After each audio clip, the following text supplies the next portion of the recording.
오늘 말씀을 가지고 다시 은혜라는 제목으로 함께 하나님 말씀을 나누도록 하겠습니다. 여러분, 우리의 인생을 보면 위기와 기회가 계속해서 반복되는 것을 보게 됩니다. 때로는 위기라고 생각했던 것들이 오히려 기회가 되는 경우도 있고요. 정말 이것은 기회다라고 싶었는데 오히려 그것이 우리의 삶에 위기로 찾아올 때가 있더라는 거예요. 우리가 살면서 경험을 하잖아요. 내가 이 일을 어떻게 해결해 나갈까? 정말 막막한 일이었는데 훨씬 더 일이 잘 풀리는 경우도 있습니다. 또 반대로 이것은 분명한 기회다, 확실한 기회다, 이제 될 것 같다 했는데 오히려 더 안 될 때가 있는 것을 우리가 경험을 하게 되지요. 이처럼 위기와 기회는 계속해서 우리의 삶에 왔다 갔다 하는 것을 보게 됩니다. 그래서 사실 어떻게 보면 여러분, 우리의 삶에 위기가 찾아온다고 해서 우리가 크게 염려하고 두려워할 필요는 없는 것 같아요. 왜냐하면 또 기회가 올 것이기 때문에 그렇지요. 또 반대로 나에게 기회가 찾아왔다고 해서 우리가 교만해질 이유도 없습니다. 왜냐하면 또 위기가 얼마든지 찾아올 수도 있기 때문에 그렇습니다. 우리 하나님의 백성들은 더더욱 그렇지요. 우리의 삶에 위기가 찾아와도 여러분, 하나님께서 은혜를 주시지 않겠습니까? 하나님께서 기회를 주시잖아요. 그래서 우리는 너무 걱정하거나 두려워할 필요가 없는 것입니다. 자, 그러면 이런 의문이 들지요. 우리 하나님은 전능한 하나님이시고 여러분, 우리에게 위기가 찾아올 때에 우리를 도와주실 분이시고 이 문제를 해결해 주실 분이신데 굳이 하나님께서는 왜 우리에게 위기를 허락하시는 것일까요? 여러분, 그렇지 않습니까? 어차피 우리에게 위기가 찾아와도 하나님이 해결해 주시잖아요. 그런데 왜 우리에게 위기를 주시냐는 거예요. 여러분, 여기에 분명한 하나님의 이유가 있지 않겠습니까? 하나님의 백성들에게 오늘 위기가 찾아온다면 거기에는 하나님의 분명한 뜻이 있다라는 거예요. 여러분, 위기라는 말의 뜻이 무엇이지요? 한문으로 이야기하면 위태로울 위자에 배틀 기자, 기회할 때의 기자를 사용을 합니다. 그래서 여러분, 세상에서도 위기가 곧 기회가 될 수 있다라고 이야기를 하지요. 그러면 하나님의 백성들은, 오늘 우리들은 더욱 위기가 기회가 되지 않겠습니까? 어떤 기회가 될까요? 그것을 오늘 말씀을 통해서 한번 살펴보도록 하겠습니다. 여러분, 오늘 본문은 사실 창세기 33장부터 살펴보는 것이 잘 연결이 될 것 같습니다. 창세기 33장에 보면 야곱이 밧단 아람에서, 우리가 알고 있는 하란 지역에서 가나안 땅으로 돌아옵니다. 20여 년 만에 고향 땅으로 지금 돌아온 거예요. 그리고 세겜이라는 곳에서 장막을 치고 이제 정착을 시작하게 됩니다. 여러분, 이때의 야곱의 마음이 어땠을까요? 정말 오랜만에 고향에 돌아왔습니다. 기존에 자기가 가지고 있던, 또 누리고 있던 것들이 하나도 없어요. 이제 새로운 땅에서 새롭게 시작해야 되는 야곱의 상황입니다. 이제는 먹고 살 일을 다시 찾아야 되고요. 가족들을 돌봐야 됩니다. 얼마나 많은 가족들을 이끌고 왔습니까? 이들을 다 챙겨야 되는 거예요. 그러면서 자신들의 삶의 터전을 이제는 점점 넓혀가야 하는 것입니다. 지금 야곱의 눈앞에 펼쳐진 이 땅들은 기회의 땅이었을 거예요. 그런데 여러분, 기회의 땅만 되었을까요? 그렇지 않다라는 거예요. 위기의 땅이기도 했습니다. 왜냐하면 이미 그 땅을 가나안 족속들이 터전으로 삼고 있었기 때문에 그렇습니다. 물론 야곱이 베크시타, 상당한 금액을 지불하고 땅을 사기는 했습니다. 그런데 가나안 족속들의 마음이 언제 바뀔지 어떻게 압니까? 그래서 사실 위기와 기회가 공존하는 그런 상황에서 야곱이 살고 있었다라는 거예요. 여러분, 이처럼 우리의 삶은 위기와 기회가 항상 같이 있습니다. 이것이 우리의 삶인 것 같아요. 바로 이런 때에 창세기 34장으로 넘어가면 야곱의 딸 디나가 그 땅의 딸들을 보러 나갔다라고 말씀을 시작을 합니다. 이 땅의 사람들과 친해지고 그래서 뭔가 좋은 관계를 만들기 위해서 나가지 않았겠습니까? 인간적으로 기회를 얻기 위해서 그 땅을 나갔다라는 거예요. 그런데 어떤 일이 벌어집니까? 히위 족속 하몰의 아들 세겜에게 디나가 욕을 당하게 됩니다. 디나는 기회를 잡으려고 했지만 여러분, 위기가 찾아온 거예요. 여러분, 기회는요, 우리가 잡는 것이 아니에요. 우리가 잡을 수도 없어요. 내가 기회를 이번에는 꼭 잡아야지, 그래서 잡을 수 있는 것이 아니잖아요. 은혜는 내가 얻는 것이 아닙니다. 여러분, 하나님이 주시는 거예요. 내가 잡으려고 하고 내가 얻으려고 하니까 자꾸 여기에서 문제가 발생하더라는 것입니다. 여러분, 사실 우리는 위기와 기회를 잘 구분하기가 어렵습니다. 무엇이 위기인지 무엇이 기회인지 우리는 잘 몰라요. 그래서 내가 기회를 잡으려고 해서는 안 되고 기회의 자리에 그냥 앉아 있으면 되는 것입니다. 은혜의 자리에 있으면요, 여러분, 은혜가 알아서 오고요. 은혜의 자리에 있잖아요. 그러면 기회가 우리에게 알아서 찾아오는 것입니다. 여러분, 내가 기회를 잡는 인생이 아니라 하나님께 기회를 얻는 인생들 될 수 있기를 주님의 이름으로 축원합니다. 기회는 하나님이 주시는 거예요. 은혜는 하나님이 주시지요. 내가 잡을 수 있는 것이 아닙니다. 사람이 주는 것이 아니라는 거예요. 결국 디나는 자기가 기회를 잡으려고 했다가 문제가 발생을 하게 됩니다. 자, 그런데 그나마 다행인 것은 이 세겜이라는 사람이 디나에게 욕을 보였지만 디나를 연연했다라고 성경은 말씀을 합니다. 사랑했다라는 거예요. 그래서 결혼해 달라고 찾아와서 애원을 하게 됩니다. 물론 야곱의 입장에서는 탐탁지 않았을 거예요. 하나님의 백성으로서 이방인과 결혼한다는 것 자체가 마음에 들지는 않았습니다. 그런데 상황이 이미 이렇게 꼬여버린 이상, 여러분, 어쩌면 그나마 괜찮은 상황 아니겠습니까? 욕을 당하고 버림을 받고 미움을 받고 쫓겨남을 당하는 것보다 오히려 한 가정을 이루는 것이 더 나아 보이지 않습니까? 그리고 지금 이 야곱의 상황에서는 하몰이라는 이 족속과 이 추장들과 혼인관계를 맺는다면, 사돈관계를 맺는다면 얼마나 안정이 되겠습니까? 그들이 울타리가 되어줄 거예요.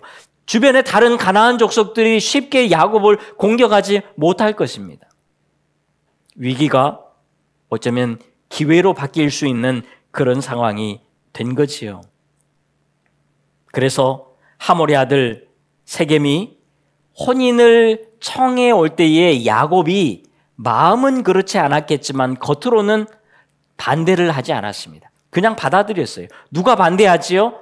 디나의 친오라버니였던 시므온과 레위, 또 다른 형제들이 이를 반대하는 것입니다.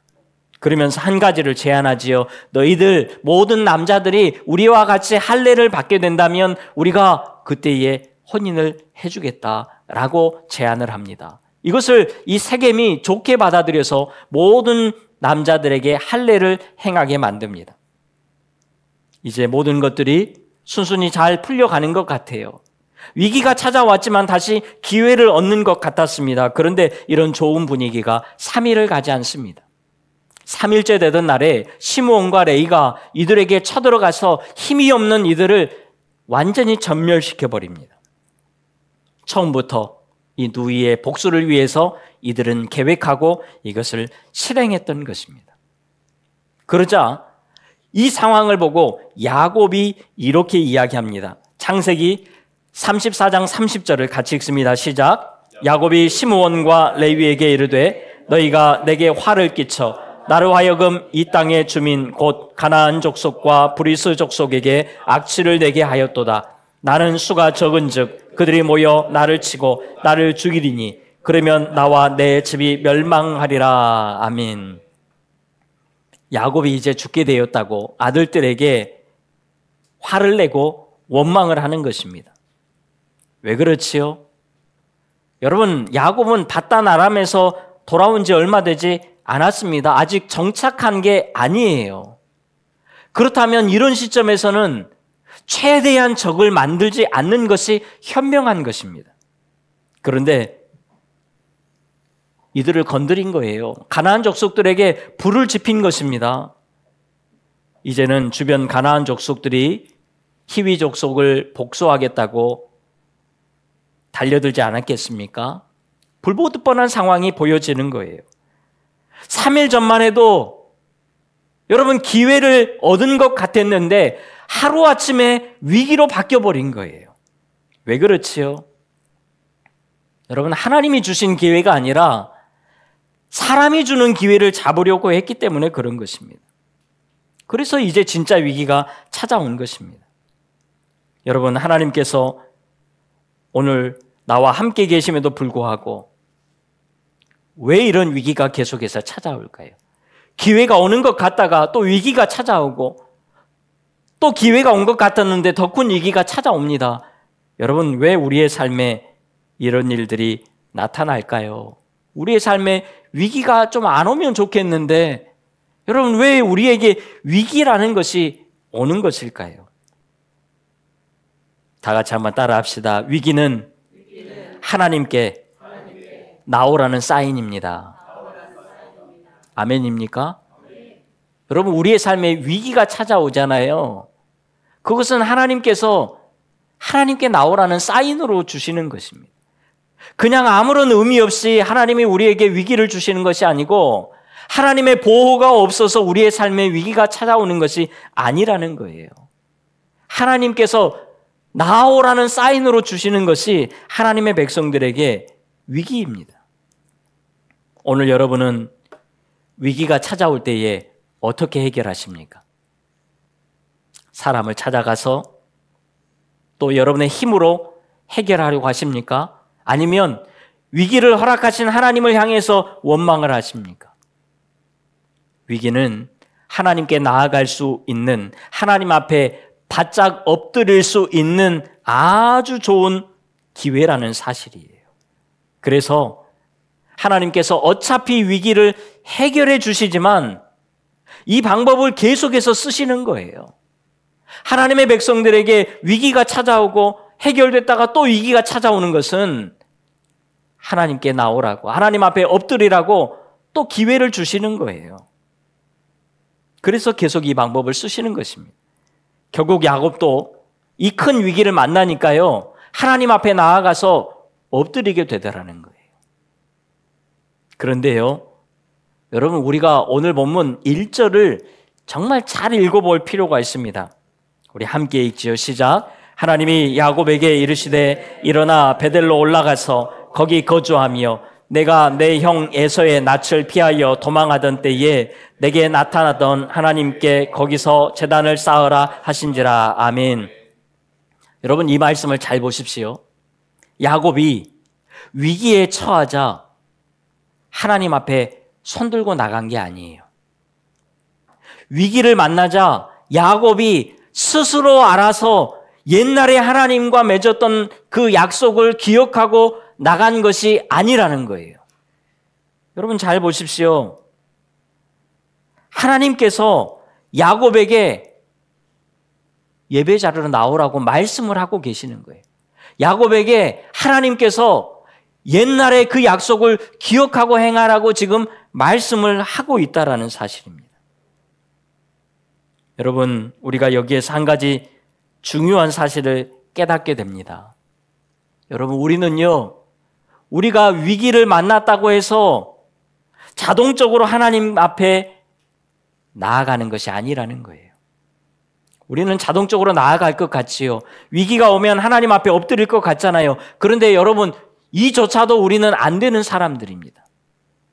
위기가 왔는데도 위기인 줄 모르고 살아가는 사람들이 너무 많아요. 하나님의 사인이 오는데도 불구하고 그냥 살아가는 사람들이 너무 많습니다. 똑같이 살아가는 거예요. 여러분, 위기 자체가 모든 사람에게 기회가 되는 것이 아닙니다. 믿는 사람들도 마찬가지예요. 위기가 왔다고 자동으로 하나님 앞에 나아가지 않습니다. 그것을 깨닫는 사람이, 위기가 왔을 때에 깨닫는 사람만이 위기를 기회로 바꿀 수 있고요. 깨어있는 사람만이 위기를 하나님의 사인으로 알 수 있다는 거예요. 그래서 우리는 이렇게 하나님 앞에 구해야 합니다. 하나님, 내가 위기를 만나거든 그것이 하나님의 사인인 줄로 깨닫는 사람이 되게 해주십시오. 하나님, 내가 위기를 만나거든 하나님의 음성을 듣게 해 주십시오. 이런 기도를 해야 하는 것입니다. 그래야 위기 앞에서 바짝 엎드릴 수 있는 거예요. 그래야 위기가 기회로 곧 바뀌는 것입니다. 여러분, 위기를 만나거든 하나님 앞에 바짝 엎드릴 수 있는 우리 모두가 다 될 수 있기를 주님의 이름으로 축원합니다. 우리 한번 따라서 해볼까요? 위기는 하나님 앞에 바짝 엎드릴 수 있는 기회입니다. 아멘입니까? 여러분, 하나님께서는 지금 야곱에게 바짝 엎드리라고 말씀을 하시는 거예요. 왜 그럴까요? 그들의 삶에 문제가 있기 때문에 그렇습니다. 그냥 위기 주시고 그냥 엎드리라는 것이 아니에요. 이들의 삶에 문제가 있었기 때문입니다. 여러분, 이유 없이 위기가 찾아오지 않는다니까요. 물론 성경에 보면 하나님의 영광을 위해서 위기가 찾아올 때도 있고요. 우리의 영적인 성장과 믿음의 발전을 위해서 위기가 찾아오는 경우도 없지 않아 있습니다. 하지만 대부분은 여러분, 잘못이 있기 때문에 우리의 삶에 위기가 찾아오는 경우가 많다라는 거예요. 여러분, 창세기 33장을 보면 야곱과 그의 자녀들이 하나님 앞에 제단을 쌓고 예배하는 것을 보게 됩니다. 이들의 예배의 삶이 없었던 것이 아니에요. 이들에게 믿음의 모습이 없었던 것이 아닙니다. 이들에게 분명한 어떤 모습들이 있었어요. 그런데 여러분, 창세기 34장을 보면 이들이 행동하는 모습을 볼 때에 믿음의 모습이 전혀 보이지 않아요. 너무 인간적이고 너무 세상적이고 너무 잔인하고 거짓되고 죄악된 것들로 가득한 것을 우리가 보게 됩니다. 세상 사람들 이야기하는 게 아니에요. 하나님의 백성들이, 예배의 삶을 살고 있었던 사람들이 이렇게 살고 있었다라는 것입니다. 오늘 보면 4절도 보십시오. 같이 읽습니다. 시작. 그들이 자기 손에 있는 모든 이방 신상들과 자기 귀에 있는 귀고리들을 야곱에게 주는지라 야곱이 그것들을 세겜 근처 상수리 나무 아래에 묻고. 여러분, 이들은요 이방 신들을 따르고 있었다라는 거예요. 누가요? 가나안 족속이 아닙니다. 야곱의 족속들이 그랬다는 것입니다. 하나님께서 가장 싫어하셨던 그 일을 지금 행하고 있었다는 것입니다. 그러니 여러분, 위기가 안 올 수 있어요? 하나님의 사인이 없겠습니까? 하나님이 바짝 엎드리라고 사인을 주시는 것입니다. 여러분, 하나님께서는 왜 위기를 주시고 나서 뭔가를 깨닫게 하고 나서 그 다음에 말씀을 주실까요? 왜 그러실까요? 좋게 말씀하실 수도 있잖아요. 여러분, 제가 저희 아이들에게 가장 많이 하는 말이 있습니다. 좋게 말할 때 들으라. 여러분, 좋게 말할 때 들으라고 하면 아이들이 들을까요? 안 들을까요? 안 듣습니다. 좋게 말하면요, 안 들어요. 여러분, 이것이 어쩌면 하나님께서 우리를 보실 때에 똑같은 모습이라는 거예요. 좋게 말하면 안 듣는 거예요. 그래서 위기를 주시는 것입니다.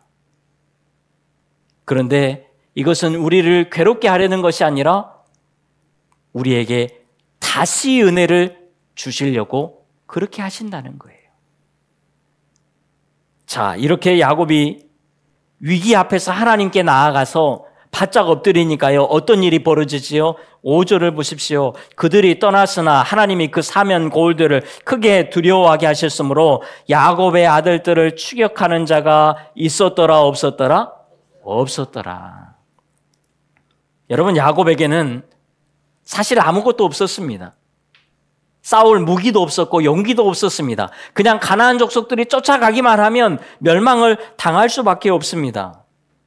그런데 하나님께서 그들을 두렵게 하시니까요, 가나안 족속들이 쫓아가지를 못하는 거예요. 야곱이 스스로 기회를 붙들 때에는 꼼짝없이 죽게 되었습니다. 그런데 하나님께 나아가니까요, 여지없이 살게 되는 거예요. 실패가 승리로 바뀌고 위기가 기회로 바뀐 것입니다. 여러분, 우리는 스스로 기회를 잡을 수가 없습니다. 우리는 스스로 위기를 기회로 바꿀 수가 없습니다. 그럴 힘도 능력도 없습니다. 하나님께서 기회를 주시는 것이고 하나님께서 위기도 기회로 바꾸어 주시는 것입니다. 그러니까요, 위기가 찾아왔다 그러면 어떻게 해야지요? 하나님께 나아가야 하는 것입니다. 그리고 잘못한 것이 없나 나를 돌아보면서 하나님 앞에 일단 바짝 엎드리는 거예요. 그러면 여러분, 그때부터 하나님의 힘과 능력이 우리에게 임하는 거지요. 그러니까 우리의 문제가 해결이 되지 않겠습니까? 사면 모든 고을의 가나안 족속들이 두려움 가운데 떨어버리는 거예요.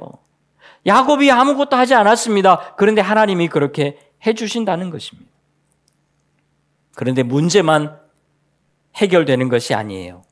여러분, 다시 은혜가 임하는 것을 우리가 보게 됩니다.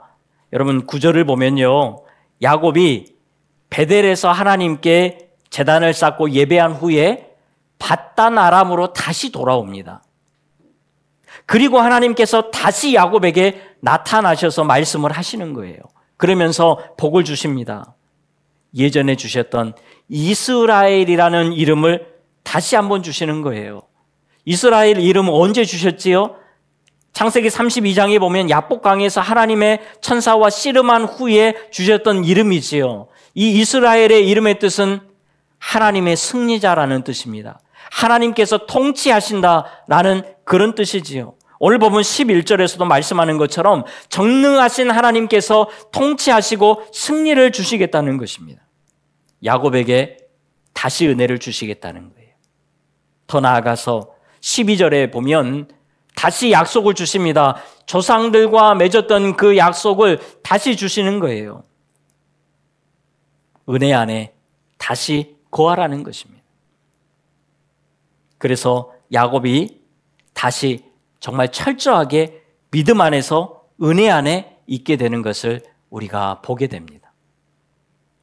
그러자 하나님께서 어떻게 하시지요? 우리 13절 말씀 같이 읽습니다. 시작. 하나님이 그와 말씀하시던 곳에서 그를 떠나 올라가시는지라. 아멘.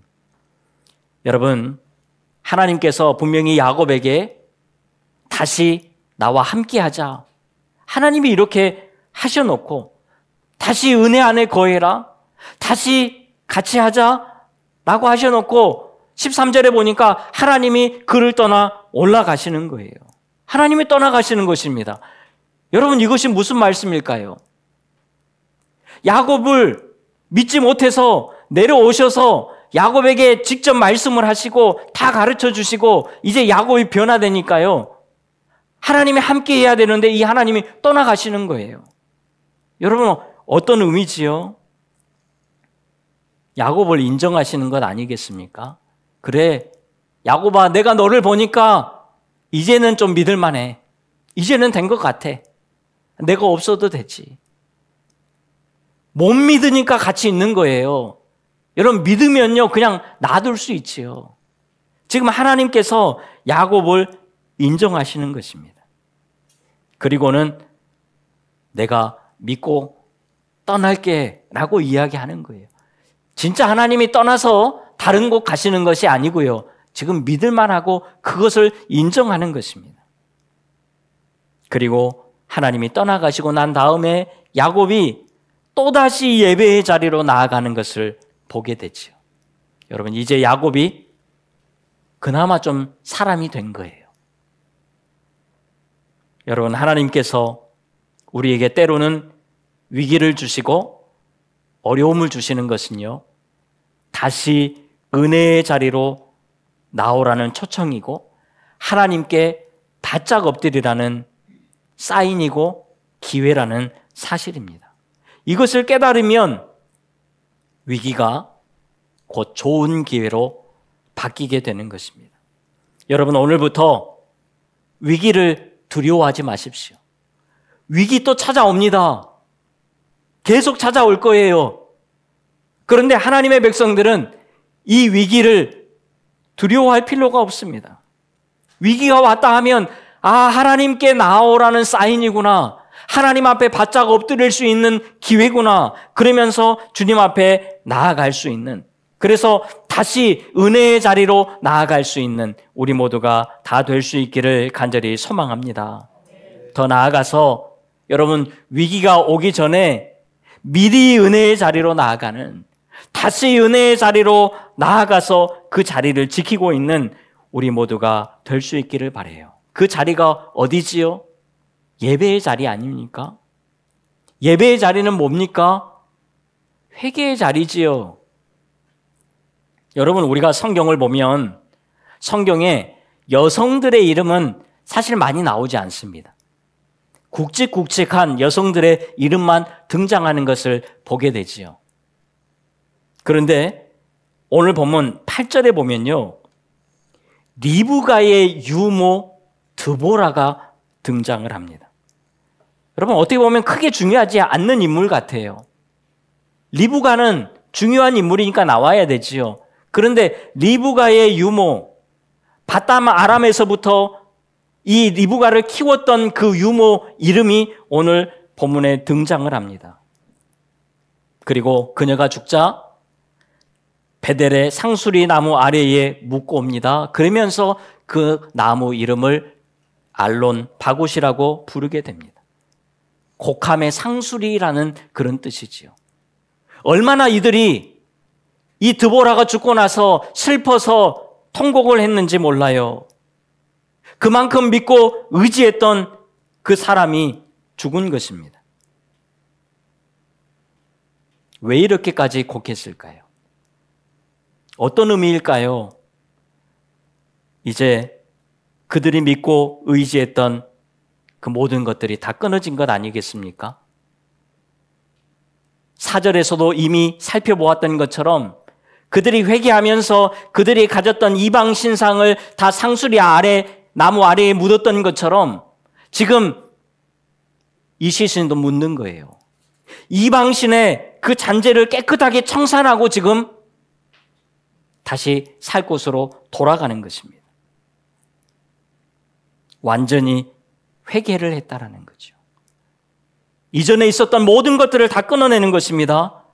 그리고 하나님께로 나아가는 거예요. 그리고 하나님을 예배하는 것입니다. 회개가 있고 예배가 있는 자리로 나아가는 것입니다. 그러니까요, 하나님께서 야곱에게 말씀하시는 거예요. 이제 내가 너 믿을 수 있어. 그리고 떠나가셨던 것입니다. 여러분, 오늘 우리도 이렇게 하나님이 믿을 수 있는 사람, 그래서 내가 너 다 믿고 내가 떠나가 있을게 라고 인정해주는 그런 우리 귀한 성도님들 다 될 수 있기를 간절히 소망합니다. 그래서 다시 은혜가 아니라 우리는 항상 은혜 안에 거하는 우리 귀한 성도님들 다 될 수 있기를 주님의 이름으로 축원합니다. 기도하겠습니다. 하나님, 우리가 정말 주님 앞에 다시 온전히 서기를 원합니다. 그래서 다시 은혜의 삶으로 살아가기를 원합니다. 아니, 항상 은혜의 삶을 살아가기를 원합니다. 우리의 삶을 붙드시고 은혜로 채워 주시옵소서. 예수님의 이름으로 기도하옵나이다. 아멘.